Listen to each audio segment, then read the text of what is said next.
Agradecer a los dos presentadores de hoy, Ana Milinkovic del Hospital Chelsea Westminster de Londres, que es la jefa de ensayos clínicos ahí. Gracias a todos vosotros por estar aquí. Es un placer de estar con vosotros una vez más. José Luis, gracias por estar. José Luis es un clínico de enfermedades infecciosas del Hospital Clínic de Barcelona. Agradecer a Upati que me haya vuelto a invitar a estas jornadas, creo que son tremendamente interesantes. Desde el momento que estamos intentando o estamos clarificando, eso es importante, sobre todo en estos momentos en los que estamos inundados de mucha información y alguna de ella no es muy buena.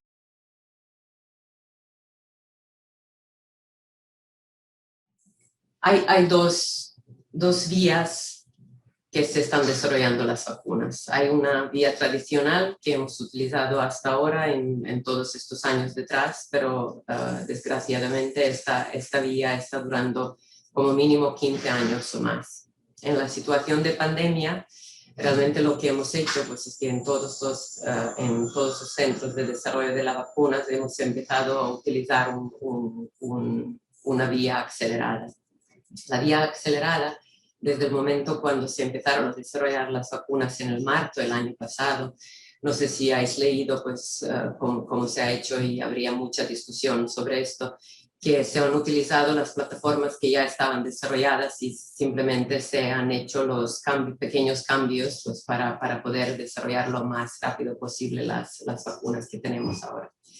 Es un trabajo, el trabajo que se ha hecho desde el principio, desde que hemos tenido el acceso al virus en febrero.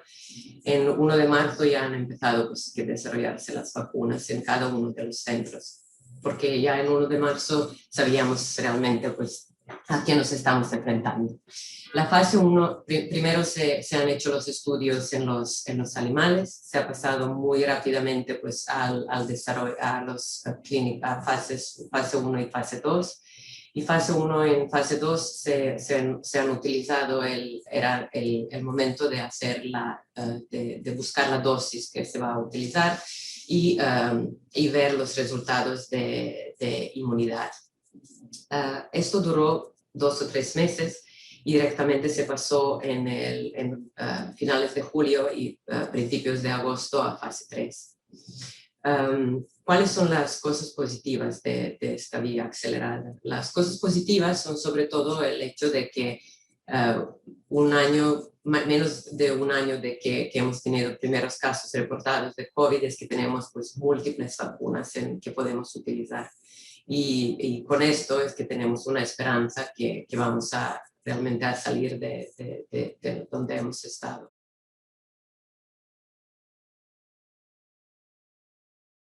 En cada día en el mundo en este momento se están vacunando 6 millones de personas. Hay algunos países que han comprado más dosis de lo necesario y hay países pues, que no tienen el acceso de las vacunas. El desarrollo y vacunación en los países de desarrollo es una de las cosas que tenemos que solucionar, pues es que tenemos que dar el acceso a los menos afortunados.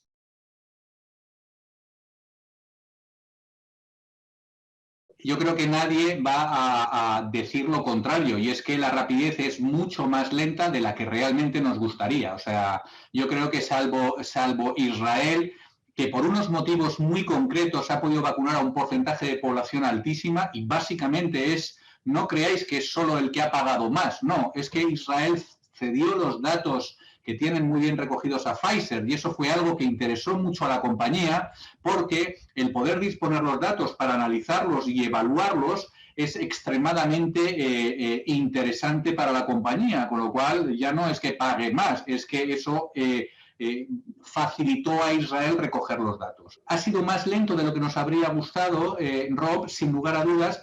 El mundo no se había enfrentado a una situación tan compleja desde la Segunda Guerra Mundial. O sea, esto ha sido un despliegue extraordinario a un montón de niveles y eso no ha sido fácil.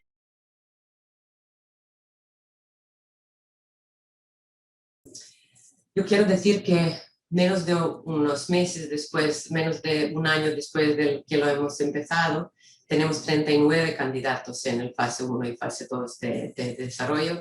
Tenemos 13 candidatos que están en fase 3, pues de cuáles es que tenemos 5 candidatos que están ya aprobados o en el proceso de aprobación. Y en fase preclínica tenemos 162 candidatos.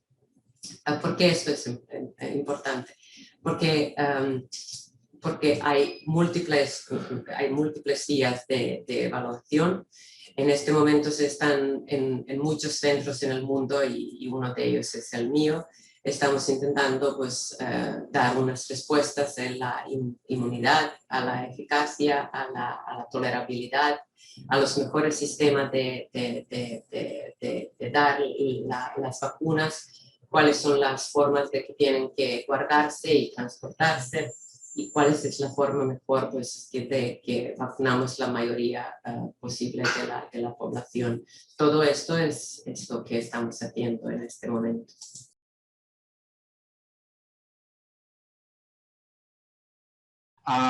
En situaciones extremas, yo creo que no hay que obligar a nadie. Lo que hay que es que sentarle y explicarle las cosas.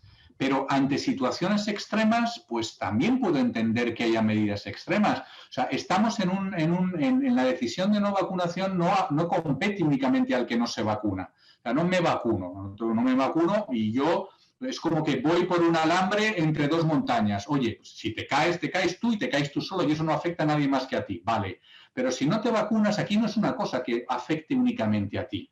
Es que tú puedes infectarte y transmitir la infección a otras personas y esas personas ser susceptibles de enfermedad severa y tener un problema grave. Esto es un problema de salud pública y en problemas de salud pública, oye, a las personas con tuberculosis, ¿qué creéis que hacemos?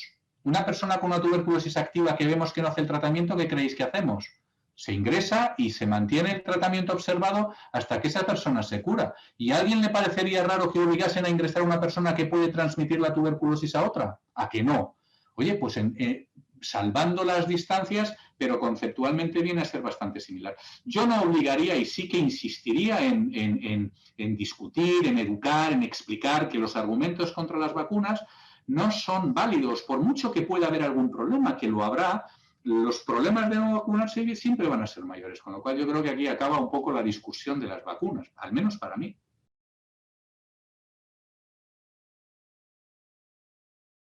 Hay cosas que son fundadas, yo creo que a nivel de las vacunas. Voy a hacer una especie de mix de diferentes cosas.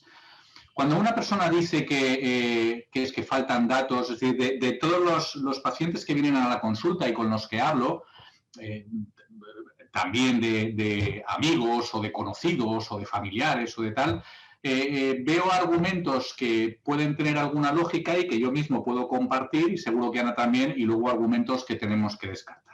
¿Vale? Hay un argumento que se utiliza mucho y es que no hay mucha experiencia. Efectivamente, o sea, quien cuestione que hay mucha experiencia en esta vacuna, pues evidentemente no está ajustándose a la verdad. Pero quiero que en principio se tenga una idea clara y es que hay mucho más tiempo en el trabajo de esta vacuna del que la gente pueda creer. Y lo voy a explicar. El primer fase 1 en la vacuna frente al SARS-CoV-2 empieza el 30 de marzo del año 2020.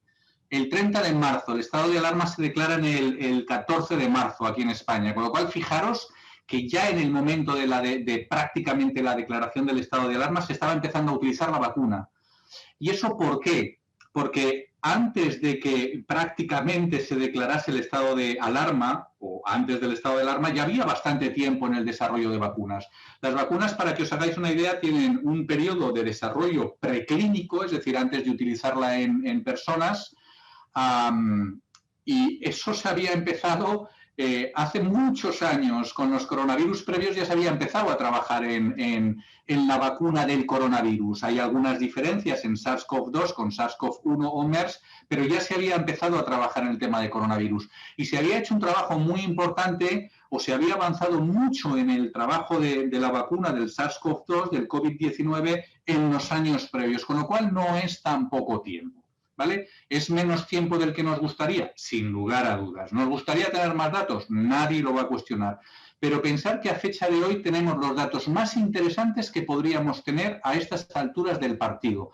Y los datos son buenos. Y han explicado muy bien los datos de seguridad a corto plazo, que son muy buenos, y datos de seguridad a largo plazo, que algún dato hay, pero no hay a muy largo plazo, que no son malos. ¿Que va a haber alguna persona que lo pase o lo pueda pasar mal con la vacuna? Seguro. Pero como lo han pasado mal con cualquier otra vacuna que se ha puesto a lo largo de la historia para proteger frente a cualquier enfermedad.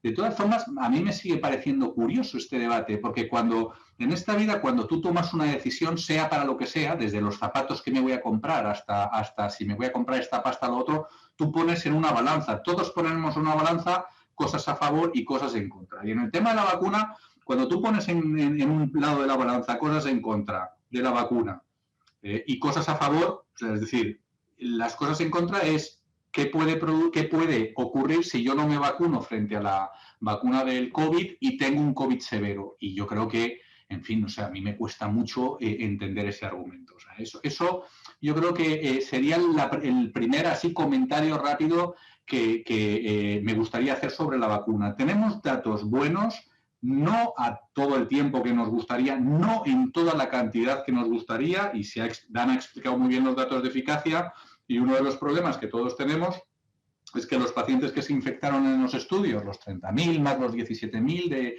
Pfizer, Moderna, más los nuevos ahora que se están presentando, pues hay pocas infecciones entre los participantes en los estudios. Pero son los datos que tenemos y son datos, insisto, que a estas alturas son excelentes. Habríamos firmado cualquiera de nosotros que nos dedicamos a esto a tener los datos que estamos teniendo.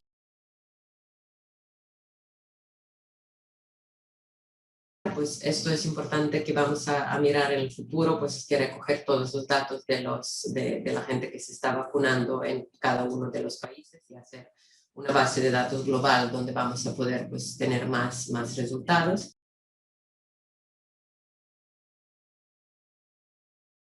El problema que ha habido con AstraZeneca es que, bueno, por una cuestión de estratificación del estudio, no hubo muchas personas de edad avanzada, ¿no? Y eso con el estudio que han estado haciendo ANA, pues han tenido cuidado en que hubiese un grupo importante de personas de más de 60 años. No es que los datos sean malos, es que estadísticamente no hay datos en suficiente número de personas como para tener una cierta o una mayor seguridad en ese sentido. Todas las vacunas son buenas. RNA mensajero, y ahí va otro tema, es que esto se puede meter en mi cuerpo. Esto ya son de esos argumentos que es de EGB. Quien ha hecho biología en EGB en el colegio no puede utilizar ese argumento. O sea, yo puedo entender lo que os decía antes, que digan, no, es que no hay mucha experiencia. Vale, esto te lo compro porque yo también lo pienso y es un dato que es evidente, pero el que esta vacuna se puede integrar en el cuerpo y meterse en mis células, joder, pues si el RNA es un material genético que es tremendamente inestable y se ha tenido que meter en una bolita de grasa para poder aguantar un poco más, pero esto desaparece inmediatamente, con lo cual no os preocupéis por ese aspecto.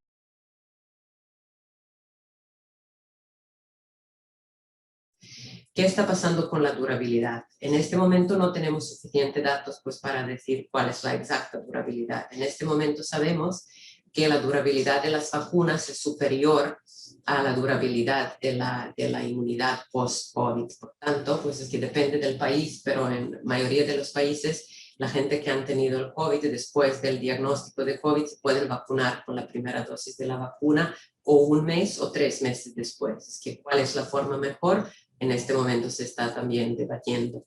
Pero pues que la inmunidad pues sí está basada exclusivamente a los anticuerpos. Y otra vez, esto es una cosa que no sabemos si es solo anticuerpos o son el T-cell response, que es una respuesta medida inmunológica un poco diferente, es la forma mejor de mirarlo. Por tanto, sabemos que después de 4 meses la inmunidad es suficiente. ¿Cuál es el futuro? Si vamos a hacer la revacunación a cabo de 1 año, es que es una probabilidad, pero lo vamos a responder a cabo de 1 año.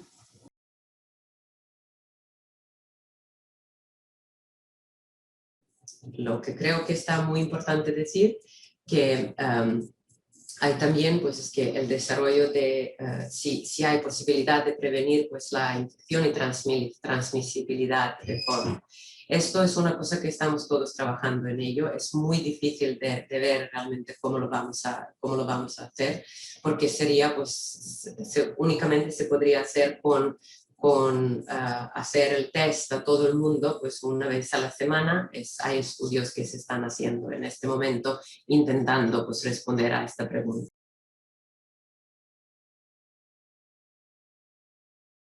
Se ha visto que Moderna y AstraZeneca están protegiendo pues, de infección asintomática 67%, pero lo que más importante es que todas las vacunas, tanto Moderna, tanto Pfizer, tanto AstraZeneca como el Sputnik, están protegiendo del desarrollo del COVID severo o de la muerte. Y yo creo que esto es un dato que para nosotros como clínicos es un dato muy, muy importante. La protección que se confieren las vacunas, como dice Ana, es una protección frente a enfermedad severa. ¿Qué es lo mejor? ¿Qué es lo que realmente queremos? O sea, para que haya una protección frente a la infección ya veremos si hay vacunas más adelante. En cualquier caso tendrán que generar inmunoglobulina A, no G, que es la que va a estar un poco evitando que el bicho que entra por mucosas se fije al receptor.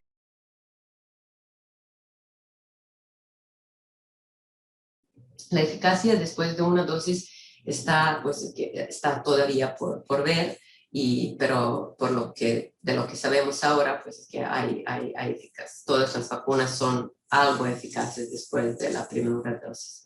Se publicaron muchos datos, la mayoría en el New England Journal of Medicine, pues es que hay algunos de ellos algunos de ellos en Lancet, y todas es que están pues realmente presentándose con muy buena eficacia y muy buena respuesta.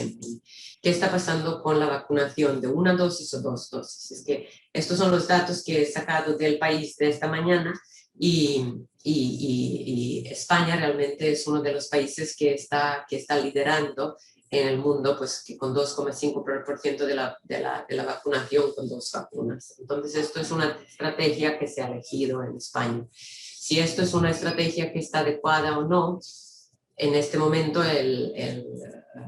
Organización Mundial de Salud pues está, y Anthony Fauci, que es la estrella del mundo de la vacunación y del COVID, están realmente diciendo que debemos seguir pues esta estrategia. Si esto se cambiará en los meses que vienen, probablemente sí, porque Inglaterra, donde vivo yo, por ejemplo, es que está vacunando todo el mundo a cabo de 3 meses, y por esto está pues que tiene tanta población vacunada.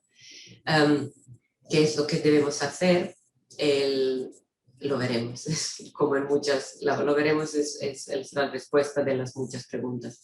Lo que sabemos, pues, del estudio de Pfizer, que se ha publicado solo el viernes en el Lancet, es que sabemos que Pfizer, la vacuna de Pfizer está disminuyendo a 85% las infecciones por COVID sintomáticas después de solo una dosis. Pues es que sí, a lo mejor pues hay que pensar de la probabilidad de vacunar pues más gente con una dosis para cubrir más población.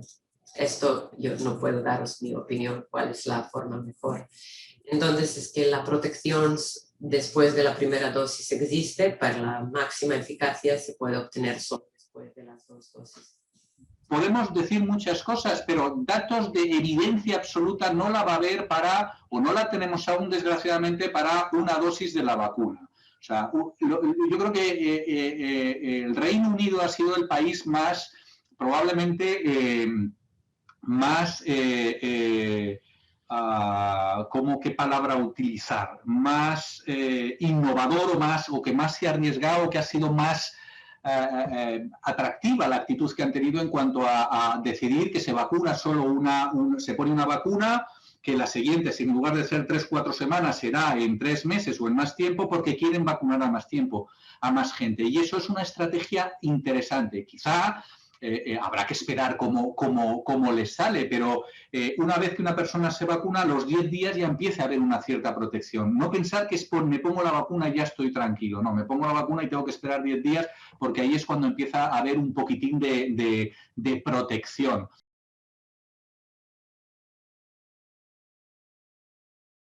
todas las vacunas que hemos hecho en Inglaterra, estudios de vacunas que hemos hecho en Inglaterra, ya se han hecho y los resultados han salido cuando la variante británica ya estaba aquí. Esto es, hay que tenerlo en cuenta. Todas las vacunas han enseñado un poco de menos de eficacia con la variante sudafricana. Esto es también algo que hay que tener en cuenta, pero con la británica, pues es que yo por la eficacia de las vacunas no me preocuparía tanto. Pero fijaros que la menor eficacia, esa menor producción de título de anticuerpos neutralizantes, que tampoco eso traduce de forma absoluta que la vacuna no sea eficaz. O sea, que tenemos pocos datos. Ahora no hay ningún dato como para pensar que ninguna de las vacunas no es capaz de conferir al menos una cierta protección frente a las diferentes variantes de SARS-CoV-2 que hay ahora. Quizá en un futuro ocurra, pero en estos momentos no hay datos para pensar que eso es así. Y desde luego no os extrañe que el virus mute. Ana y yo, que trabajamos fundamentalmente, hemos trabajado muchísimos años o seguimos trabajando en el VIH, a mí cuando me dicen que el SARS-CoV-2 muta, yo encima que me dedico un poco a las resistencias del VIH es que me río. O sea, la capacidad de mutar del SARS-CoV-2 es mínima alrededor, comparada con la que puede tener el VIH. O sea, no os preocupe eso es normal, hay que vigilarlo y de hecho se vigila porque hay vigilancia en prácticamente todos los países de cepas que pueden ir emergiendo y bueno, las que vayan apareciendo se irán detectando, se tendrán que estudiar y a partir de ahí se tendrá que ver si, por ejemplo, en el caso de la vacuna, se tienen que adecuar vacunas a nuevas cepas de SARS-CoV-2. Y la plataforma que se utilizó para el desarrollo de las vacunas estas es que realmente ya se ha empezado a utilizar, para los variantes. Entonces, que si podéis imaginar, hay miles de personas alrededor del mundo en laboratorios trabajando ya en desarrollo de nuevas vacunas.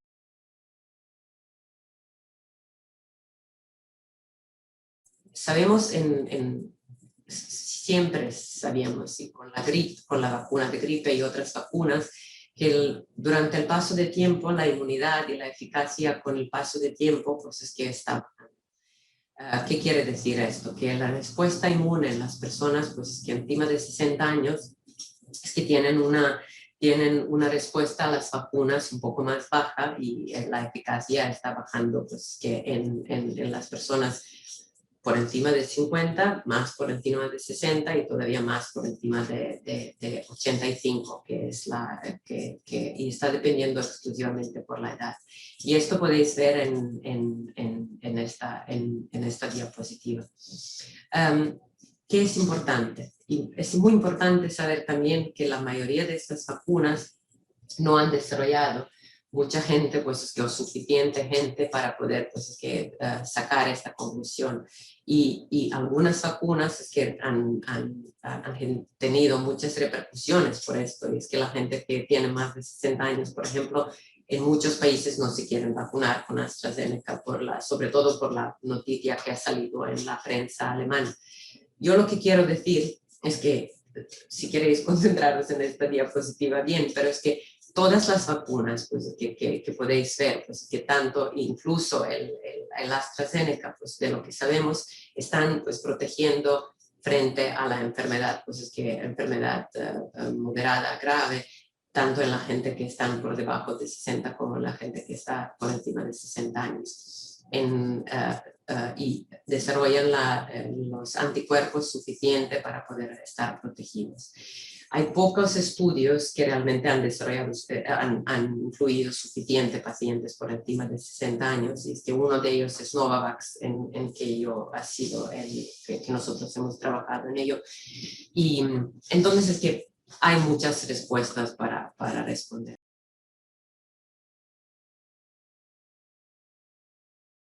Entonces, yo y José Luis es que somos los primeros interesados porque nosotros trabajamos con el COVID. Es que a mí me gustaría incluir mi niño en un estudio. De momento es que lo que sabemos es que hay datos en la gente, en los niños entre 12 y 16 años. Pfizer es que tiene unos ciertos datos todavía pues no publicados, pero se publicarán en breve. Yo creo que llegará Los niños que van en los colegios de secundaria tendrán que estar vacunados porque ya lo sabemos, pues, que están en un riesgo muy alto de transmitir. Los datos de los niños por debajo de 11 años, pues o 12 años, es que todavía no se han publicado y es que lo sé por pediatras que están intentando hacer los estudios. Sobre todo en este momento, lo único que sé es el Pfizer que ha empezado a seguir esta estrategia. Tenéis que entender que es imposible generar los datos en toda la población, pues que en este momento. Nosotros hemos ido primero por lo más seguro, por la gente joven, por la gente sana, por la gente que no tenía ningún problema, y después es que se podía añadir pues, los problemas con comorbilidades. Pensar que los niños no se ponen muy malitos, con lo cual a nivel conceptual te importa menos y poner un poco esto, o no son, no penséis que son palabras tan duras en ese sentido, pero los niños, si se infectan y tienen una enfermedad leve, pues no nos van a preocupar, como es lógico. O sea, nos van a preocupar las personas que realmente se pueden poner malitas, con lo cual se empezará a trabajar, que seguro que ya hay trabajo, yo lo desconozco, en vacunas en niños, pues cuando solventemos el problema que realmente preocupa, y es tratar o inmunizar, perdón, a la gente que se puede morir porque hagan una enfermedad severa.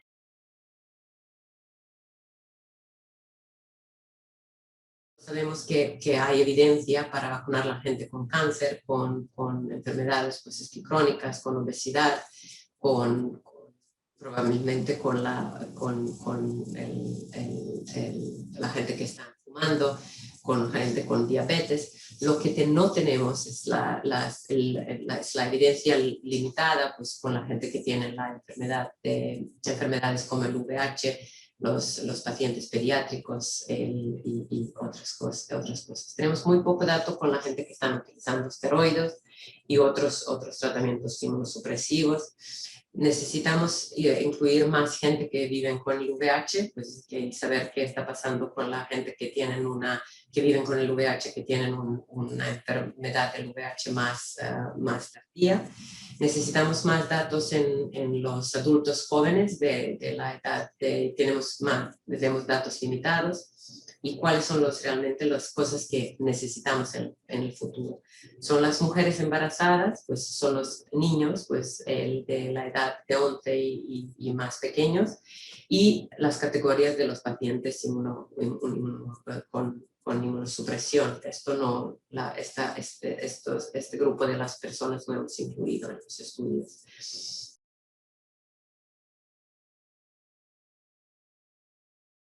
Sin lugar a dudas, o sea, pensar que estamos empezando a ver la luz al final del túnel. En el túnel podemos encontrarnos alguna parte aún un poco oscura, pero la salida va a ser a partir de las vacunas. La gente inmunosuprimida es un buen ejemplo, son la gente que vive con el VIH, y lo que hemos hecho en los estudios, hemos incluido en las últimas fases de los estudios pues la gente que vive con el VIH, y hemos visto que hay respuesta. Entonces me fui al experto del pues, el oncólogo superior de Inglaterra para preguntar qué es lo que están haciendo. Están vacunando a la gente, lo están vacunando, pues es que incluso lo único que no hacen pues es que no están vacunando a los pacientes con cáncer el día cuando reciben la quimioterapia. Enfermedades crónicas deberían deberían estar vacunadas antes del resto de la población por un posible riesgo de desarrollar la enfermedad, pues enfermedad grave. Pero, y esto cambiará. Esto ha cambiado en Inglaterra. Es que primero hemos vacunado los primeros meses que solo la gente por encima de 85 años, incluso pues que no hemos vacunado la personal sanitario. Pero ya esta semana ya hemos empezado a vacunar a la gente que vive con el VIH, la gente que tiene el cáncer. Cosas cambian, las vacunas vienen y pues es que están toda la organización es que está cada día mejor, y seguro que en España pasará lo mismo. Yo realmente, si me preguntaría a mi madre, por ejemplo, que si tendría una enfermedad crónica, yo le diría que coge la vacuna que se ofrece, porque realmente pues que esto hará una gran diferencia.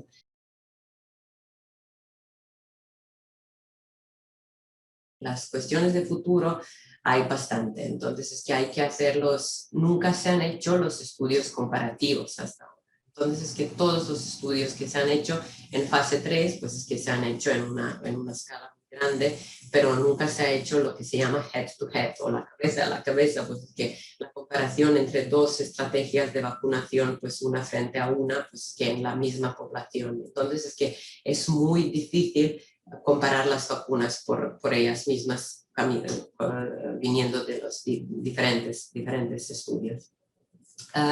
Necesitamos pues más data con las mujeres embarazadas, necesitamos definitivamente más datos pues es que en la población pues que está afectada por las nuevas variantes. La segunda generación de las vacunas se está desarrollando ahora, pues es que cuál es la mejor forma pues que de hacerlas. Todo el mundo está trabajando, pues todo está trabajando en la mejor forma de hacer las vacunas con las variantes nuevas. Se están pues intentando mirar diferentes vías. Una de las diferentes vías es una estrategia de a lo mejor de aplicación de tercera dosis de vacuna que se está probando y la combinación que se llama mix and match, pues que es la combinación de utilizar una vacuna como primera y la otra vacuna como segunda. En este momento se ha empezado pues es que la combinación de AstraZeneca y de Pfizer. Se está pues que hablando de la combinación de AstraZeneca y Sputnik y ya lo veremos qué nos trae el futuro.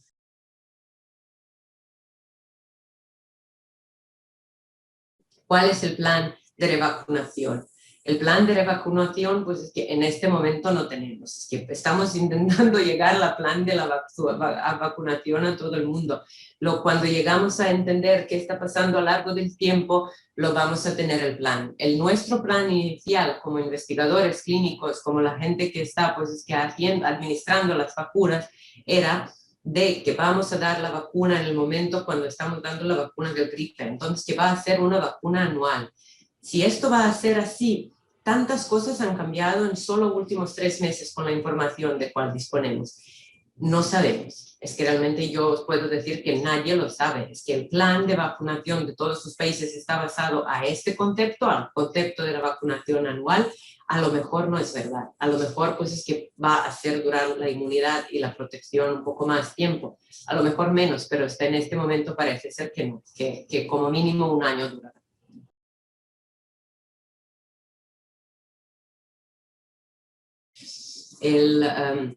Las vacunas por sí mismas es que no pueden, no son la respuesta, es que tenemos durante una larga temporada seguir con las vías, con las formas preventivas de transmisión del virus. A lo largo de estos últimos meses he visto tantas predicciones de gente extremadamente formada y muy buenos profesionales que no se han cumplido, con lo cual estoy convencido de que puede ocurrir que lo que diga ahora me persiga. Como diciendo, ¿pero qué dijiste? Tú dijiste eso. Y entonces entender que lo que voy a decir ahora, en fin, vamos a continuar con el COVID como una infección viral respiratoria más tipo gripe que requerirá vacunaciones periódicas. Pues a lo mejor. O sea, esto podría haber ocurrido con el SARS-CoV-1 en el año 2002 y el virus desapareció sin salir de Asia. O sea, y no había muchas diferencias con el SARS-CoV-2. Es decir, ¿qué puede ocurrir? O sea, si se vacuna a todo el mundo... Fijaros que hay una cosa que ha sido muy interesante. ¿Cuántos casos de gripe creéis que ha habido este año en España? Pues probablemente el número... O sea, como no lo sé, no lo voy a decir. Pero sí que, o sea, no es que haya sido reducido, es que ha sido mínimo. O sea, ¿por qué? Porque nos hemos protegido. Si se vacuna toda la gente, o sea, pensar en el concepto, el virus lo que necesita es gente para reproducirse. Si hay una vacuna que realmente protege frente a la infección y todos nos vacunamos, lo que va a ocurrir es que ese virus no encontrará a nadie en el que meterse y replicar, con lo cual la enfermedad desaparecerá. Algo que ha ocurrido a lo largo de la historia y ha permitido que haya enfermedades que hayan desaparecido. ¿Vale? Pues aquí, ¿qué va a ocurrir? Pues va a depender un poco de lo que hagamos nosotros a nivel científico en cuanto a desarrollar vacunas que protejan frente a la infección y luego a nivel poblacional en que si eso se produce y tenemos un sentido de la responsabilidad y todos nos vacunamos, pues entonces sí que desaparecerá el agente infeccioso. Otra cosa que podría ocurrir es que esas mutaciones que puede seleccionar un virus hagan que ese virus sea defectivo en cosas que necesita y acabe desapareciendo él solo. Pues yo qué sé. O sea, que, es decir, todas las posibilidades yo creo que están abiertas en lo que puede ocurrir. Y la vuelta a la normalidad, pues va a depender de los que nos vacunemos nuevamente. Si nos vacunamos todos, pues la vuelta a la normalidad será pues mucho antes de lo que ocurrirá si pues la gente evita el vacunarse y sigue habiendo focos de transmisión de la infección. O sea que